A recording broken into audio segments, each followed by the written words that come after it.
Hello students, today we will start our next lesson that is motion and time 13 chapter है। चलो start करते हैं। तो motion and time के नाम से ही पता चलता है मोशन क्या है। यहाँ देखो, motion is the change in position of an object with time. मतलब कि एक सिर्फ सिंपल ऑब्जेक्ट की पोजीशन में अगर थोड़ा सा भी चेंज आता है तो आप उसको क्या नेम दोगे, मोशन, कि उसका मोशन हुआ है।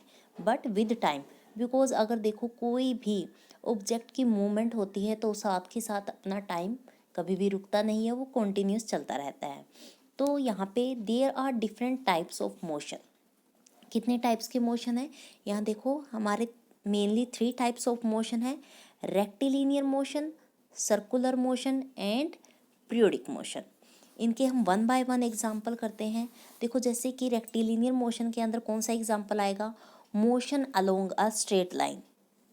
कोई भी मोशन जो स्ट्रेट लाइन में होता है उसको हम क्या बोलेंगे, रेक्टिलिनियर मोशन। इसके एग्जांपल है जैसे motion of A car, because car straight चलती है, स्ट्रेट रोड पे स्ट्रेट ही चलेगी। और क्या है, सोल्जर इन मार्च पास्ट करते हैं सोल्जर, वो भी स्ट्रेट करते हैं। Bullock cart moving on a straight road, आपको पता है स्ट्रेट रोड पे जो बग्गी चलती है वो भी एक स्ट्रेट पाथ क्या करती है, कवर करती है। तो ये हमारे एक रेक्टिलिनियर मोशन के एग्जाम्पल हुए।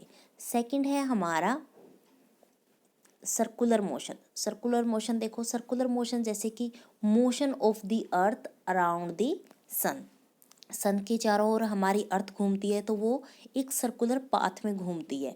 दैट मीन्स कोई भी ऑब्जेक्ट सर्कुलर पाथ में जब मूव करता है तो वो हमारा क्या होगा, सर्कुलर मोशन। या hands of an athlete in a race, अगर आप रेस करते हुए एथलीट्स को देखोगे हैंड में तो उसका भी हैंड का क्या होगा, सर्कुलर मोशन होगा। ऐसे ही pedal of a bicycle in motion, आप बाईसाइकिल यूज़ करते हो तो जो पैडल होता है उसका मोशन भी क्या होगा, हमारा सर्कुलर मोशन। तो ये हमारे कुछ एग्जाम्पल थे सर्कुलर मोशन के। नेक्स्ट है last periodic motion. Periodic motion आपके लिए नया है, जैसे कि इसका बेस्ट एग्जाम्पल है मोशन ऑफ पेंडुलम। फर्दर आगे हम लेसन में इसको डिस्कस भी करेंगे। ये हमारा किस में आता है, पीरियोडिक मोशन में। डेट मीन्स किसी ऑब्जेक्ट की मूवमेंट पीरियोडिक हो रही है टाइम के अकॉर्डिंग। डेट मीन्स 1 सेकेंड बाद वो या पर्टिकुलर टाइम के बाद वो वही वाला क्या यूज़ कर रहा है, पैटर्न यूज़ कर रहा है। जैसे मोशन ऑफ स्विंग या मोशन ऑफ पेंडुलम या motion of the earth around the sun, इसको भी हम पीरियोडिक भी बोलेंगे, सर्कुलेटरी भी। सर्कुलेटरी इसलिए बोल रहे हैं क्योंकि ये गोल गोल घूमती है सूर्य के चारों ओर। पीरियोडिक इसलिए बोलेंगे क्योंकि ये अपना एक चक्कर 1 राउंड 1 ईयर में कंप्लीट करती है। डेट मीन्स इसका टाइम पीरियड 1 ईयर है। ये 1 ईयर के बाद उसी पोजीशन पे फिर आ जाती है, इसलिए हम इसको साथ के साथ क्या बोलेंगे, पीरियोडिक मोशन बोलेंगे। अब नेक्स्ट देखो, अब मोशन पे बात आई है तो अब देखो हमारी अर्थ क्या है, मोशन करती है, सर्कुलर मोशन करती है। साथ में चलो मान लो पीरियोडिक मोशन करती है, लेकिन वो कितने दिन लगाती है, 365 डेज। That means 1 year. और अगर हमारी कार मोशन करती है, वो उसकी मान लो स्पीड आप 100 किलोमीटर पर आ रहा है, तो how you can define that object is moving fast और स्लो। आप कैसे उसको डिफाइन करोगे या वेरीफाई करोगे कि ये वाला जो ऑब्जेक्ट है ये मूव कर रहा है बट ये फास्ट कर रहा है किसी और ऑब्जेक्ट के कंपैरिजन में। तो वहाँ पे हमारा क्या फैक्ट आता है, speed.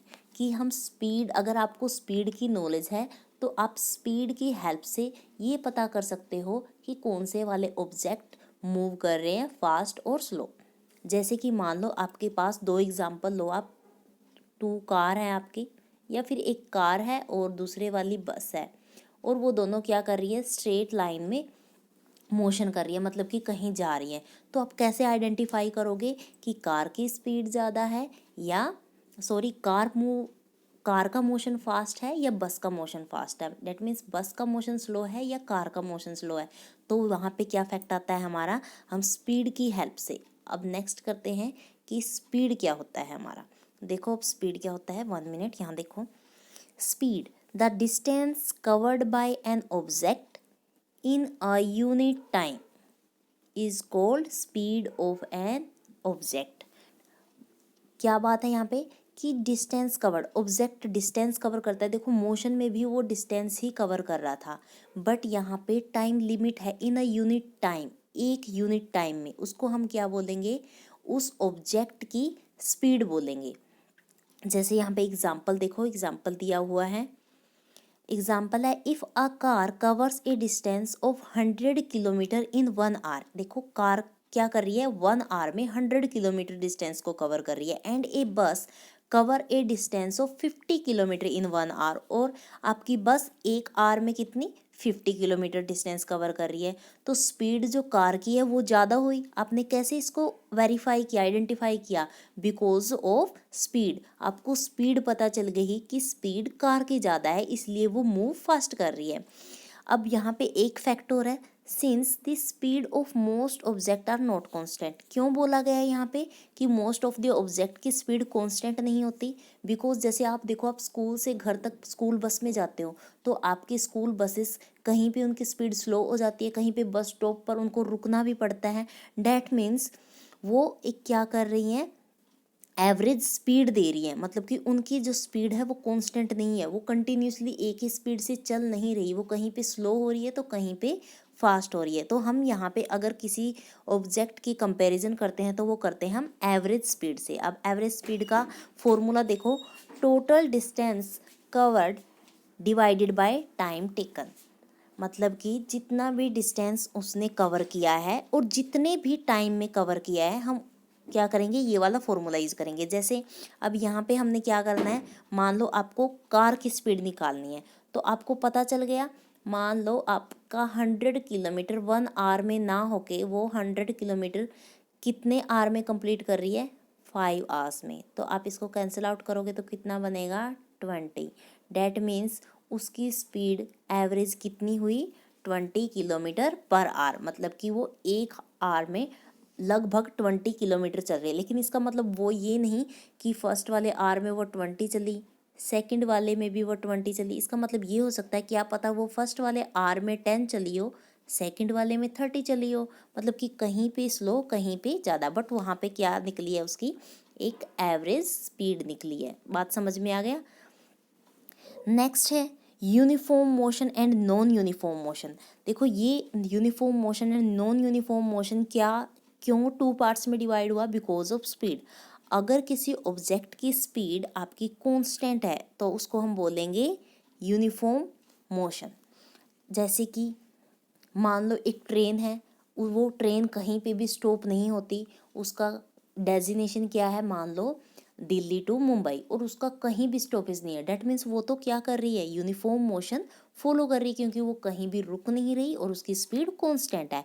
And non uniform motion, if the speed of an object keeps changing, उसकी जो ऑब्जेक्ट की स्पीड है वो चेंज होती जा रही है, तो उसको वो बोलेंगे कि इसका मोशन क्या है, एक नॉन यूनिफॉर्म है, कांस्टेंट नहीं है। जैसे कि एग्जांपल आपकी बस, उसको कहीं पे स्लो होना पड़ रहा है, कहीं पे बिल्कुल रुकना पड़ रहा है, कहीं पे उसको फास्ट, अगर रोड खाली है तो वो फास्ट चल रही है। तो ये हुआ आपका uniform and non uniform motion. Next आपका टॉपिक है मेजरमेंट ऑफ टाइम। अब 1 मिनट। अब देखो, आपको किसी भी मोशन को वेरीफाई करना है कि कोई ऑब्जेक्ट मूव या मोशन फास्ट कर रहा है, स्लो, उसके लिए आपको किस चीज़ की ज़रूरत पड़ी, स्पीड की। लेकिन स्पीड में भी किसकी ज़रूरत पड़ रही है आपको, टाइम की। तो अब हम सीखेंगे कि टाइम को कैसे, मतलब कि टाइम की मेजरमेंट कैसे होती है। यहाँ पर देखो, आपका सबसे फर्स्ट एग्जाम्पल है, आपने देखा होगा टाइम की, आपका माइंड में आता ही आप क्या करोगे, टाइम आप कहाँ से ऑब्जर्व करते हो, ऑब्वियसली आपकी वॉच से, वॉल क्लॉक से, टेबल क्लॉक से, या डिजिटल क्लॉक से। तो इनमें जो सिंपल, ये कौन से कॉन्सेप्ट पे यूज़ होती है, बिकॉज आपकी क्लॉक क्या करती है, पीरियोडिक मोशन यूज़ करती है। कैसे पीरियोडिक मोशन यूज़ करती है, देखो यहाँ पे ये मान लो आपकी क्लॉक है, ये आपका 12 6 3 9। वो क्या होती है, यहाँ पे आपकी मान लो सेकंड वाली नीडल स्टार्ट हुई, वो 3 पे आई, 6 पे आई, फिर वापस से 12 पे आ गई। मतलब कि 1 सेकंड होने के बाद आपका, सॉरी 1 मिनट होने के बाद क्या हुआ, दोबारा से सेकंड मिनट स्टार्ट होगी। वो क्या यूज़ कर रही है, वो आपकी सेकंड, मिनट एंड आवर्स वाली जो नीडल है वो बार बार 12 से होके 1 2 3 एंड सो ऑन जाती है और फिर 12 पे आ जाती है। तो वो क्या यूज़ कर रही है, अपना periodic motion. And periodic motion में मैंने आपको एग्जांपल बताया था सिंपल पेंडुलम का, जो ये सबसे आपका वेल नोन पीरियोडिक मोशन मतलब कि एक सिंपल सबसे एग्जांपल है। अब देखते हैं कि पीरियोडिक मोशन में जो आपका ये सिंपल पेंडुलम पीरियोडिक मोशन आपका कॉन्सेप्ट यूज़ करते हैं, ये क्या होता है। सबसे पहले यहाँ पे देखो फिगर, देखो ये क्या है, यहाँ पे ये 3 पिक्चर नहीं है, रियल पिक्चर आपकी सिर्फ ये वाली है।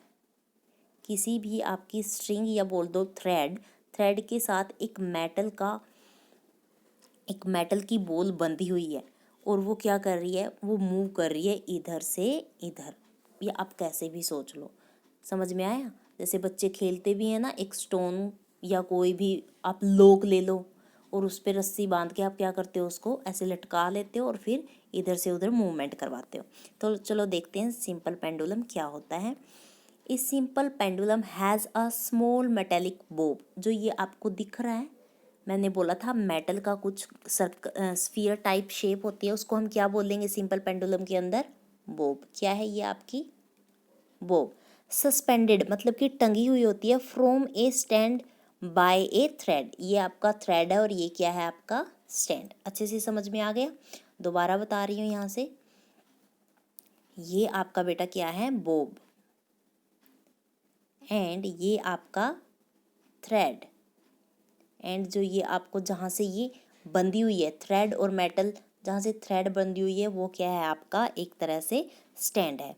If the bob is taken to one side and release, अगर मान लो बोब की ओरिजिनल पोजीशन क्या है आपके पास, बोब की आप 1 मिनट,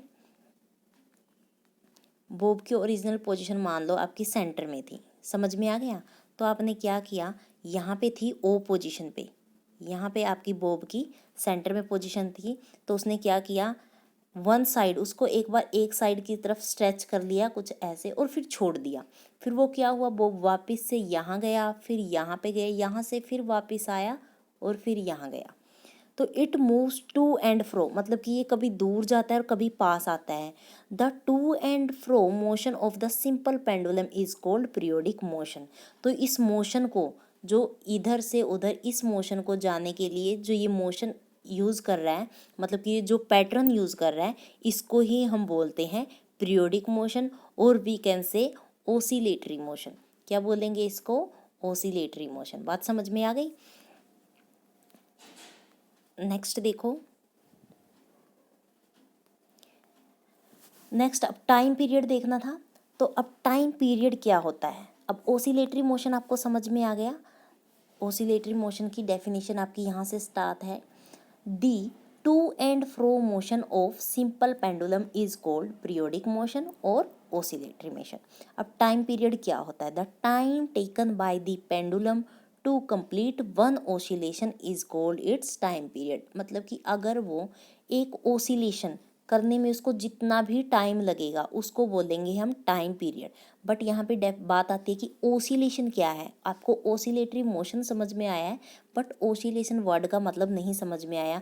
टाइम पीरियड वो होता है जो एक ओसिलेशन कंप्लीट करने में लगता है। ओसिलेशन देखो, ओसिलेशन क्या होगा, when the bob moves from the mean position O to A and to B.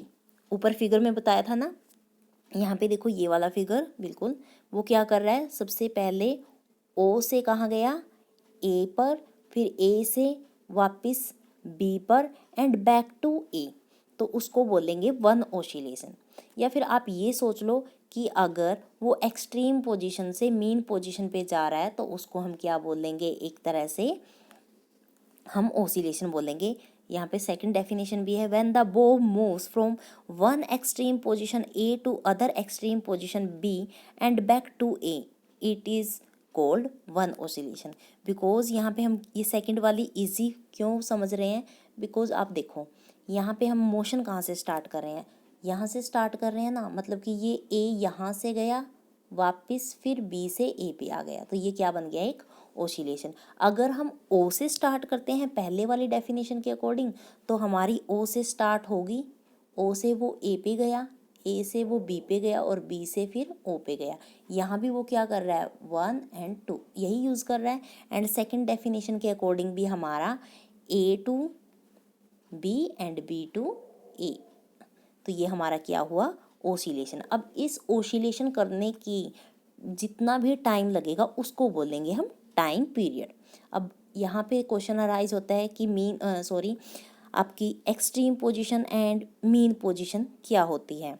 तो बेटा यहाँ पे देखो नेक्स्ट वाले डायग्राम में दिखाया हुआ है, आपकी एक्सट्रीम पोजीशन ये होती है जहाँ तक आपका क्या होता है, पेंडुलम जाता है मूविंग के बाद, उससे फ्रो नहीं जाएगा, मतलब कि उससे आगे नहीं जाएगा, वो वापस फिर नीचे की तरफ या सेंटर की तरफ आना स्टार्ट कर देगा। और मीन पोजीशन जहाँ पे उसकी रेस्ट पोजीशन होती है, मतलब कि आप देखो अगर आप एक थ्रेड के साथ कोई भी भारी चीज़ को क्या करोगे, लटकाओगे और उसको फिर मोशन में लेके आओगे तो वो कभी तो रेस्ट में आएगी, लेकिन वो रेस्ट पे आने के बाद कहाँ पे लटकेगी, सेंटर में। तो वो होती है बेटा मीन पोजीशन। नेक्स्ट है हमारा ओसिलेशन। ओसिलेशन हो गया है आपका, टाइम पीरियड हो गया है। नेक्स्ट है units of time and speed. Time and speed की यूनिट। अब आपको ये पता चल गया कि टाइम कैसे मेजरमेंट करनी है, फिर टाइम की हेल्प से स्पीड कैसे मेजरमेंट करनी है, एंड स्पीड की हेल्प से ऑब्जेक्ट की मोशन की मूवमेंट का कैसे पता लगाना है कि वो फास्ट मूव कर रहा है या स्लो मूव कर रहा है। नेक्स्ट हमारा टॉपिक है units of time and speed. The basic unit of time, basic unit time की क्या है, सेकंड, क्योंकि हम स्मॉलेस्ट यूनिट क्या लेते हैं, सेकंड ही लेते हैं। एंड जो लार्जर यूनिट है हमारी टाइम की वो है मिनट्स और आवर्स। एंड स्पीड की ऐसे ही बेसिक यूनिट क्या होगी, अगर आपका मीटर, एक तो मीटर पर सेकंड एंड सेकंड वाला आपका kilometre per hour, because minimum के साथ आप मिनिमम फॉलो करोगे एंड मैक्सिमम के साथ आप क्या फॉलो करोगे, मैक्सिमम। आप मान लो किसी भी स्पीड निकाल रहे हो तो सेकंड में तो वो क्या करेगी, मीटर का ही डिस्टेंस कर पाएगी। और ऐसे ही जैसे आपने कार का एग्जांपल लिया था, वो हार्स में ही मतलब कि घंटों में तय कर रही थी ना किलोमीटर का सफ़र, तो इसलिए हमने क्या लिया है, ये यूनिट्स लिया। नेक्स्ट देखो, नेक्स्ट है हमारा ancient time measuring device. Ancient time में हम कौन से डिवाइस यूज़ कर रहे थे मेज़र करने के लिए, तो हमारे कुछ मेजरिंग डिवाइस है जैसे कि sun dials, water clock and sand clock. 1 minute मैं आपको शो करती हूँ।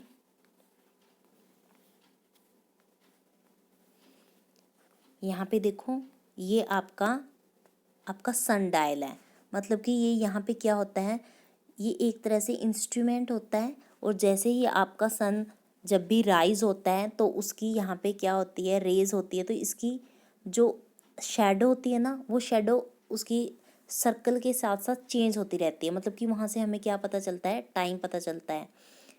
होप कि इतने छोटे फिगर से आपको समझ में नहीं आ रहा होगा।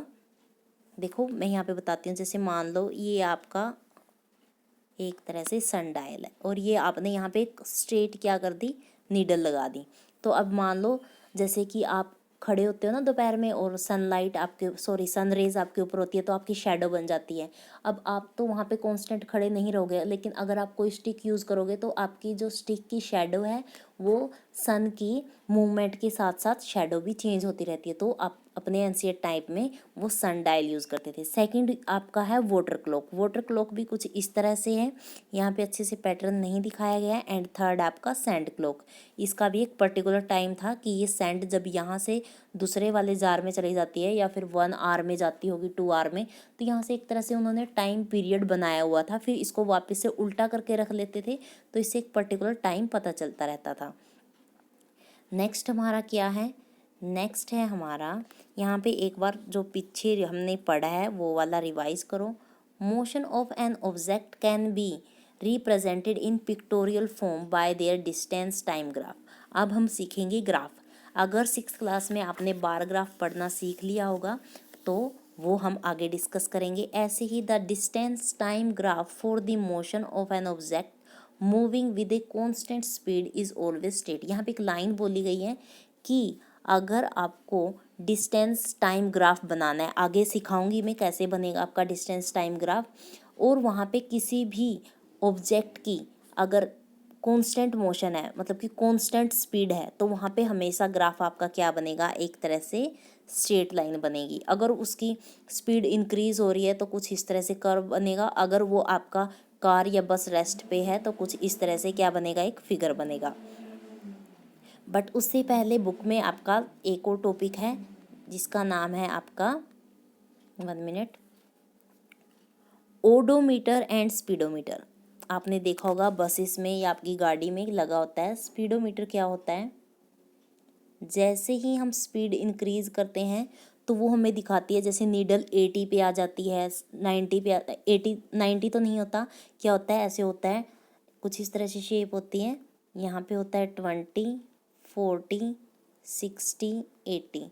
तो वो हमें क्या बता रहा है, उस व्हीकल की स्पीड बता रहे हैं पर आवर, मतलब कि 40 kilometre per hour, 60 kilometre per hour. अगर वो नीडल मान लो हमारी यहाँ पे आई हुई है, डैट मीन्स जो हम यूज़ कर रहे हैं, जो हमारी कार चल रही है, वो कितनी स्पीड से चल रही है, 60 किलोमीटर पर आवर की स्पीड से चल रही है। इससे हमें ये पता लगता है। नेक्स्ट हम आपका ओडोमीटर है।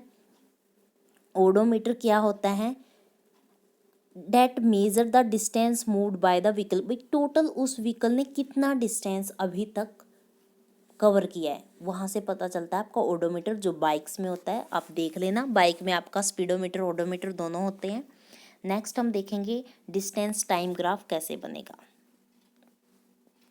डिस्टेंस टाइम ग्राफ के अंदर आप देखो, सबसे पहले आपको बार ग्राफ रीड करना आना चाहिए। यहाँ पे मैंने सिंपल एक बार ग्राफ लिया हुआ है।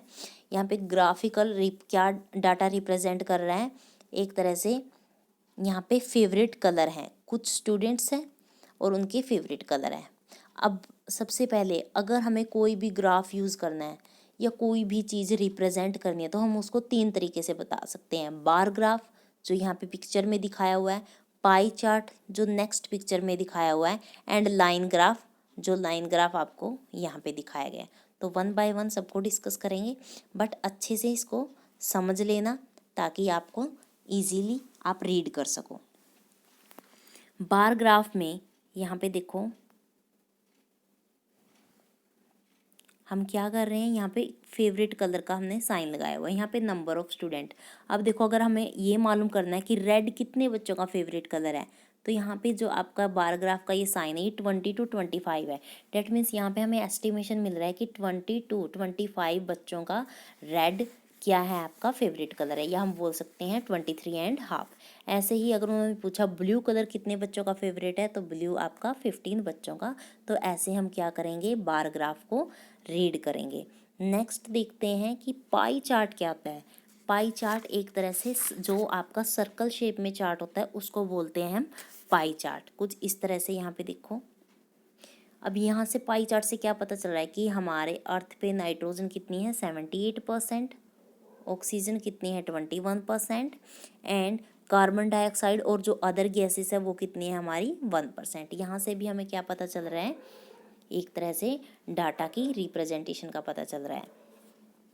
नेक्स्ट देखो, अब मेन है आपका डिस्टेंस टाइम ग्राफ। यहाँ पे डिस्टेंस टाइम ग्राफ के अंदर क्या बोला गया है कि जैसे कि the distance travelled by A car and the time taken is shown in the table below. दिखाई हुई है ना यहाँ पे, ये आपको टेबल दिखाई हुई है। 1 मिनट मैं आपको अभी दिखाती हूँ।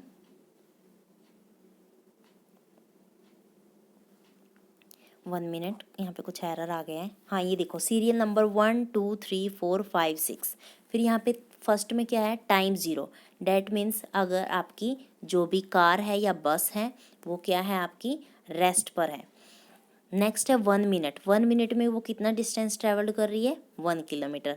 नेक्स्ट फिर नेक्स्ट 1 मिनट में वो 2 किलोमीटर, बस नेक्स्ट 3 मिनट के लिए वो 3 किलोमीटर, ऐसे ही 4 मिनट 4 किलोमीटर, 5 मिनट 5 किलोमीटर, मतलब कि वो हर एक मिनट में 1 किलोमीटर चल रही है। तो हम अगर ऐसे कैलकुलेट करें कि 7 मिनट में कितनी चलेगी, ओब्वियसली 7 किलोमीटर।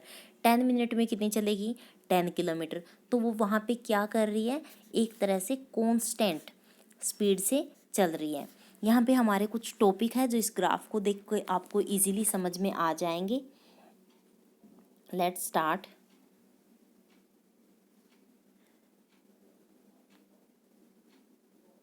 One minute.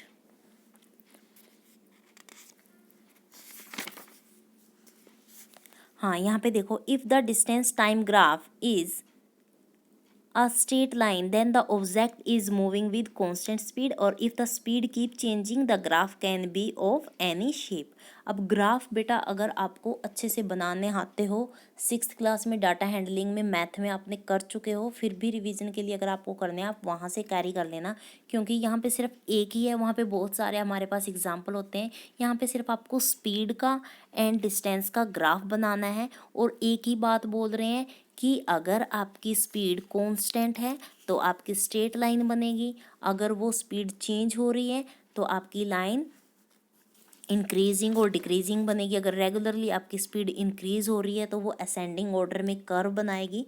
इतना ही है, इसी के साथ हमारा लेसन कंप्लीट हो जाता है। Thank you, make a nice day.